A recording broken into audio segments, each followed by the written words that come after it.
Hello, welcome back. This is Lecture 2, and today we are going to discuss and cover Unit 4 and Unit 5. Unit 4, we are going to discuss the romantic sonnet. In the previous lecture, we discussed the elements or the characteristics of a sonnet, and we said that a sonnet is a poem that is composed of 14 lines, and we have 3 different forms of sonnet.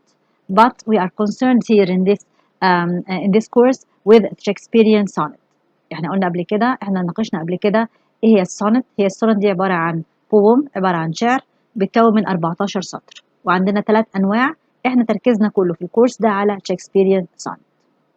Most Shakespearean sonnets, especially those dealing with individual emotions, are described as romantic.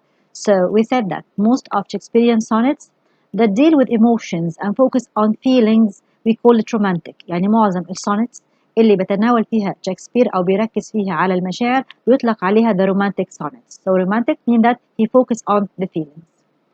So let's now discuss Shakespearean sonnet number 97.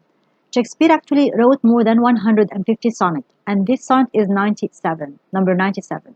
Shakespeare طبعا كتب أكتر من 150 sonnet، دي sonnet number 97. وإحنا بنقرأ السونت I want you to focus on the themes، ideas اللي موجودة هنا، ونبص على ال stylistic devices اللي هي ال use of image، ال use of ال metaphor، ال simile، ال symbols، the rhyme scheme، the division of the stanzas and so on. How like a winter has my absence been from thee, the pleasure of the fleeting year. What freezings have I felt, what dark days seen, what old December bareness everywhere, and yet this time removed was summer's time. So actually here in this sonnet, Shakespeare focused on the feelings of the lover when his beloved is gone. This lover said that when his beloved is gone, he feels that he is living in winter, although in real time it was summer. هنا يبقى هنا الثيم بتاعتي هنا the absence of the lover and the feeling what does the lover feels. هنا الشكسبير في السونت نمبر 97 بيركز على مشاعر الحبيب لما حبيبته غابت عنه، وكان بيشعر بايه؟ بيقول هو كان دايما حاسس ان هو عايش في شتاء دائم، الجو كان ساقع، كان شايف ان الجو ساقعه والايام كانت ضلمه and so on، رغم ان في الحقيقه كان سمر، ولكن بعدها عنه خلاه يحس ان هو عايش في شتاء دائم. So actually here Shakespeare focus on the feelings of a lover when his beloved is absent. هنبص على أول sentence في السونت. How like a winter has my absence been. Like a winter هنا it's a simile. لو قلنا simile دي هو تشبيه، بس لازم يكون في كلمة like أو as. هنا الشاعر بيقول إن هو غياب حبيبته خلاه يحس إن هو عايش في شتاء دائم، رغم من الحقيقة إن هو كان الجو كان سمر، كان ربيع، كان صيف، وكان الجو حلو، ولكن غيابها حسسه بكآبة، إن هو عايش في ضلمة، عايش في برودة. Okay. The teeming autumn big with rich increase, bearing the wanton burthen of the prime, like widowed wombs after the Lord's decease, and yet this abundant issue seemed to me, but hope of orphans and feathered fruit, for summer and his pleasures wait on thee, and thou away the very birds are mute, or if they think it is with so dull a cheer, that leaves look pale, dreading the winter's near. So again here Shakespeare continues with the idea that with the absence of the lover or the absence of the beloved, the lover feels that everything seems dull, seems dark, seems cold, and he feels that he is living in winter. And he said that even the birds stop singing, and if the birds start to sing, their singing is dull, and even the leaves of the tree look pale. So actually he said that, but with the appearance of his lover, he is going to experience the beauty of the summer. يبقى هنا شكسبير فضل مكمل بنفس الايديا ان مع غياب الحبيبه الحبيب بيشعر ان هو عايش في خريف او في شتاء، وان كل حاجه ضلمه، كل حاجه ساقعه، مفيش جمال في الطبيعه، حتى الطيور بطلت تغني، ولو الطيور بدات تغني غنائها ممل مش جميل، وحتى اوراق الشجر بقى لونها بيل، بقى اصفر مش اخضر. So actually ولكن مع رجوع الحبيبه تاني بقى كل حاجه جميله بقى بدأ يحس بجمال الطبيعه وبجمال الصيف. So the idea here that is that how the absence of the beloved makes the lover feel that he lives in cold or impermanent winter. The simple language of the sonnet has always made it popular with the reader. So now the sonnet is written in a simple language. There is no complex words, it's just simple language. And the simplicity of the language make it is popular with the reader. يبقى احنا لو بصينا هنا على السونت هنلاقيها مكتوبة بلانجوج سهلة وسهولة اللانجوج دي هي اللي خلت ان السونت دي تبقى مشهورة ما بين القراء. The poet now has been reunited with his love and is now looking at the period of her absence. Now then, he can look into the period of the absence, though it was summer, winter to him personally, with freezings, dark days, and bareness, leafless, fruitless trees about him. So now the poet is back, he's reunited with his lover, and now he can feel and enjoy the summer. And he said that her absence made him feel that he's living in winter. But when she's back, he starts to experience the beauty of the summer. يبقى دلوقتي هو الحبيب رجع تاني مع حبيبته وبدأ يشعر إن بجمال الطبيعة، بدأ يشعر ويستمتع بجمال الصيف، وقال إن غيابها خلاه يشعر إن هو عايش في شتاء على طول مش في الصيف. وطبعا بدأ يدينا كلمات. The lover uses or the poet uses words that shows or reflects the feeling of the lover. He said he uses the word freezings, dark days and bareness. استخدم كلمات بتورينا إحساسه بإيه مع غياب حبيبته. كلمة freezings يعني الجو كان يعني فيه سقعة أو جو freezing. dark days كان الأيام dark. bareness يعني كانت الطبيعة ما فيهاش فروت ما فيهاش أي جمال. كل ده بيعكس إحساسه when she is absent. The sonnet shows the contrast between the poet's internal winter and nature's external summer. The figurative vision is therefore based on a feeling that his love is the parent of his own summer and sledges. طبعا السونت هنا بتدي two contrasting images. عندي صورتين متناقضتين. الصورة الأولانية اللي هي صورة الخريف أو صورة الشتاء اللي كان بيشعر بيها الشاعر اللي هي كانت dark days وفريزنج وبيرنس. كل ده لأن كانت حبيبته مش موجودة. وفي نفس الوقت يعني رغم ان هو كان بيشعر انه عايش في شتاء بس كان الجو حقيقي كان في الصيف او كان الفصل كان فصل الصيف اللي هو بره. فهو ده بيقول التول كونتراست ان هي with her absence he feels that he lives in winter but when she's back again with him he starts to enjoy the beauty of the summer. Let's move to another sonnet, and this sonnet is called London and it's written by William Wordsworth. Wordsworth in London criticized his society's materialistic tendencies, which seemed to deprive people of inward happiness. So here in this sonnet, the main focus or the main theme of this sonnet is an attack or criticism of the English society and how the English society becomes materialistic, and this materialistic denies people inner happiness. So هنا دي sonnet تانية اللي كاتبها ويليام وورثورث الشاعر الإنجليزي المعروف. هنا في القصيدة اللي سماها لندن بينقل فيها المجتمع الإنجليزي وإزاي المجتمع الإنجليزي أصبح مجتمع مادي بيهتم بالماديات وإنه تركيزه على الماديات حرمه من السعادة الداخلية. The sonnet is addressed to Milton as Wordsworth saw in him an example of truly pious and righteous man. السونت هنا William Wordsworth addressed the sonnet to John Milton, the famous English poet, because he saw that Milton is a good person and a good example to follow.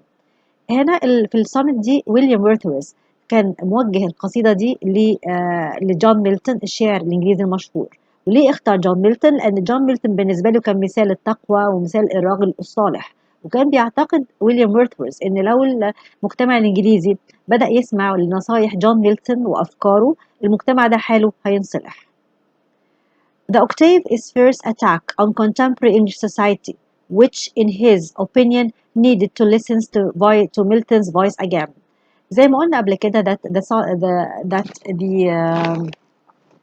a sonnet is composed of an octave. الأوكتيف يعني 8 أسطر. هنا لما بنيجي نبص على السونت هنلاقي أول 8 أسطر هنلاقي ويليام وورثورث بيهاجم فيها المجتمع الإنجليزي. وبيقول إن المجتمع ده في حاجة ماسة إنه يسمع لآراء جون ميلتون. So here in the octave, and we said that the octave is the first 8 lines of the sonnet. And here in this octave, William Wordsworth is criticizing the English society. And he believed that the English society needs to listen to Milton's advice and voice in order to change. Then he moves to the sister. is addressed to Milton, enumerating his virtues, mainly the immensity of his soul and the lowliness, modesty of his character. بعد كده هنروح للست أسطر التانيين اللي هي بنسميها دسيسات اللي هم 6 أسطر. في الست أسطر دي ويليام وورثورث كان بيخاطبهم أو بيوجه كلامه لجون ميلتون، وكان بيقعد يعني يتكلم على حسناته أو على الكاركترستيك صفاته الحسنة اللي هي المفروض الإنجليز يعني يستفيدوا منها عشان يحسنوا من المجتمع بتاعهم. So he talks about the intensity of his soul and his modesty. كان بيتكلم على تواضعه وأخلاقه الكويسة. It's a Petrarchan sonnet with rhyme scheme A B B A A B B A C D C D C D. هنا William Wordsworth, when he wrote this sonnet, he follows the example of the Petrarchan sonnet, and he gave it the same rhyme scheme. And the same rhyme scheme is A B B A A B B A C D C D C D. هنا شايفين إن ويليام وورثورث لما جاي يكتب السونت دي كان بيتبع فيها السونت بتاعت بترارك أو الستراكشر بتاع بتراركيان سونت، واداها نفس الرايم سكيم بتاعته بالظبط. So let's read the sonnet. Milton, thou shouldst be living at this hour. England has need of thee, which is a fen of stagnant waters, altar, sword, and pen. Fireside, the heroic wells of Hall and Bower have forfeited their ancient English dower of inward happiness. We are selfish men. O rise us up, return to us again, and give us manners, virtue, freedom, power. Thy soul was like a star, and dwelt apart. Thou hadst a voice whose sound was like the sea, pure as the naked heavens, majestic, free. So did thou travel on life's common way, in cheerful godliness, and yet thy heart the lawless duties on herself did lay. So here actually, as we see that William Wordsworth is addressing the whole sonnet to John Milton. And he said that England is in need of John Milton's advice and his wisdom. And he believed that the English people must follow the example or listen to what Milton says in order to improve their society or change it to the better. And then in the second part of the sonnet, he actually talks about Milton's good characteristics. And he said that his soul was like a star and that he had a voice as deep as the sea. So, and he asked Milton to guide the English people to show them manners, virtue, freedom, and power. يبقى هنا دلوقتي زي ما احنا شايفين ان ويليام وورثورث في السونت دي هو بيوجه السونت دي لجون ميلتون، بيقول له ان انجلند محتاجه له، وان انجلند محتاجه لحكمته ولآرائه علشان يقدروا يغيروا المجتمع اللي هو اصبح مجتمع مادي. بعد كده في الجزء الثاني من السونت بنلاقي ان ويليام وورثورث بيتكلم او بيلقي الضوء على الكاركترستكس او صفات جون ميلتون الكويسه، بيتكلم على his soul، بيتكلم على الفويس بتاعته، بيتكلم على الحكمه بتاعته. So here actually let's talk about the stylistic devices. عايزين نبص على اللاين الثاني في الاول في الاوكتيف الاولانيه لا England has the need of thee، دي بنسميها personification because here William Wordsworth compares England to a person and this person needs help. So هنا England has need of thee بنسميها تشخيص أو personification لأن ويليام وورثورث شبه إنجلترا هنا بالإنسان اللي محتاج مساعدة. Okay, go to the second stanza اللي thy soul was like a star. هنا William Wordsworth compares Milton's soul to a star and this is a simile. هنا قلنا simile بيستخدم معها like أو as. هنا thy soul was like a star. هنا William Wordsworth بيقارن soul أو روح جون ميلتون بالنجمة اللي هو to guide people، النجمة اللي ممكن ترشد الآخرين. The second line thou had a voice whose sound was like the sea. هنا برضك he compares his voice like the sea، بيقول له صوتك عامل زي البحر، ممكن يبقى عميق زي البحر and so on. يبقى دي اسمها another we have another metaphor. الميتافور هنا هي بشبه بس لازم أكون بستخدم كلمتين like أو as.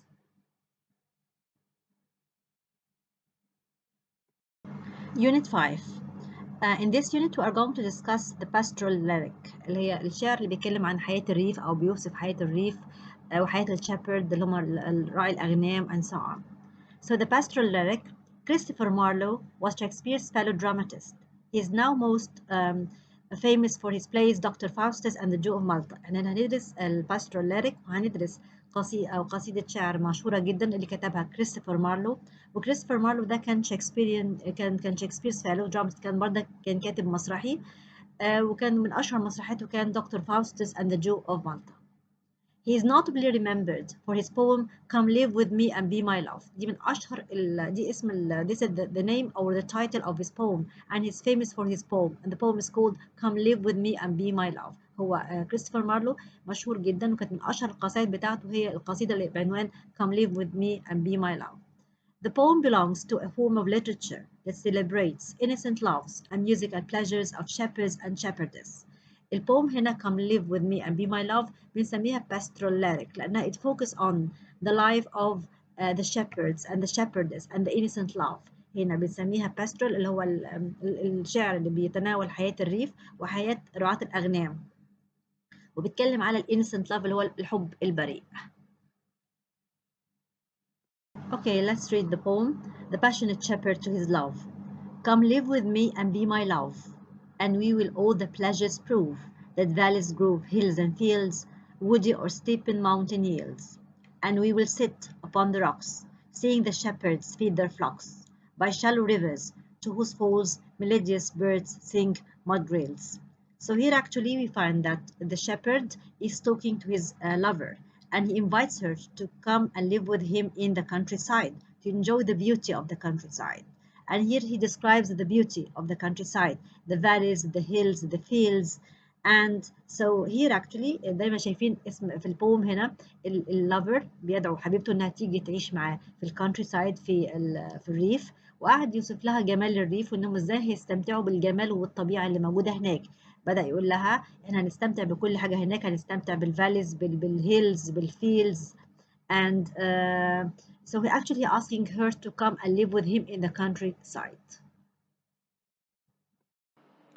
And I will make thee beds of roses, and 1,000 fragrant posies, a cap of flowers and a kirtle embroidered all with leaves of myrtle, a gown made of the finest wool, which from our pretty lamps we pull, fair lined slippers for the cold, with buckles of the purest gold. So here actually the lover or the shepherd is asking his lover to come and live with him in the countryside, and he's telling her that he's going to use the elements of nature to provide her with to make her a bed of roses, and he's going to make her a cap of flowers. So هنا اللافر أو الشابرد الراعي الأغنام بيدعو حبيبته إنها تروح تعيش معاه في الكونتري سايد في الريف، وبدأ يقول لها إن هم مش بس هيستمتعوا بجمال الطبيعة هناك، ولكن هيبدأ يستخدم الطبيعة إن يعمل لها حاجات تسعدها. هيعمل لها bed of roses، يعمل لها سرير معمول من الورد، ويعمل لها كاب معمول من الفلاورز. A belt of straw and ivy buds, with coral clasps and amber studs. And if these pleasures may thee move, come live with me and be my love. The shepherd swines shall dance and sing, for the delight each May morning. If these delights thy my mind may move, then live with me and be my love. So again, here the shepherd is talking to his beloved, his lover, and he asks her to come and live with him in the countryside.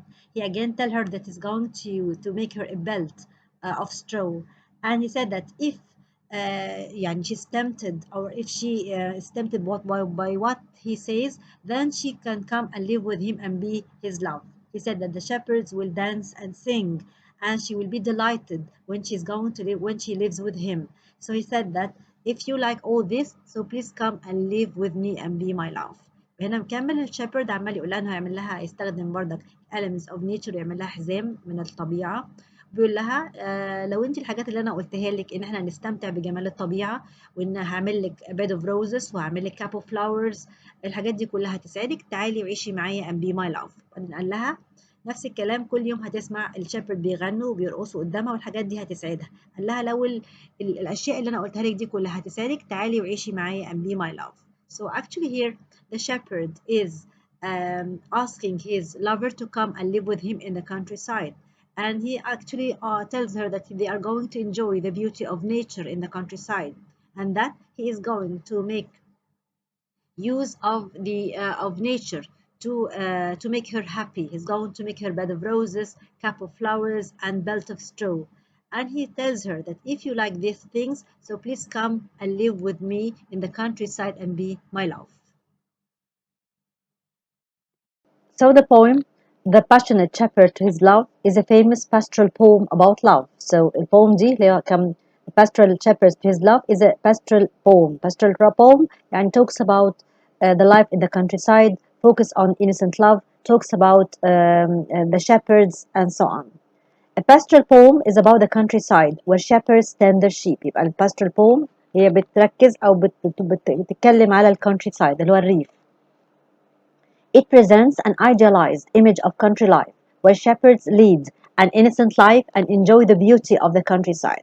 دايما في ال pastoral poem دي بتدينا صورة مثالية للحياة في الريف وبنشوف فيها الشepherds اللي هم رعاة الأغنام ازاي بيعيشوا حياة فيها براءة وبيستمتعوا بجمال الطبيعة. In this poem, the young shepherd expressed his love for his lover. هنا في البوم ديت بنلاقي ان الشيبرد بيعبر عن حبه to his lover ودايما بيدعوها انها تيجي تعيش معاه في الكونتري سايد. بيقعد يغريها بالحاجات الحلوه اللي هم هيستمتعوا بيها جمال الطبيعه وازاي انه هيستخدم الطبيعه دي عشان يسعدها.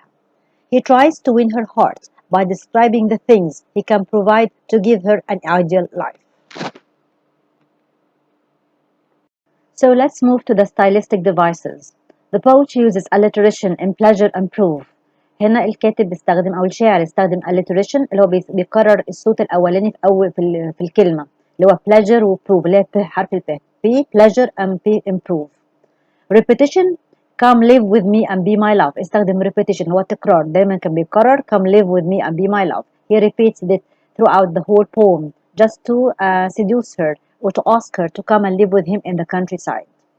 He uses floral imagery, cup of flowers and bed of roses. كان بيستخدم هنا كمان اللي هي الصور الجمالية اللي فيها ورد يعني عايز يعمل لها cup of flowers وعايز يعمل لها bed of roses سرير من الروزز وكاب من الفلاورز. The rhyme scheme in the poem is A A B B.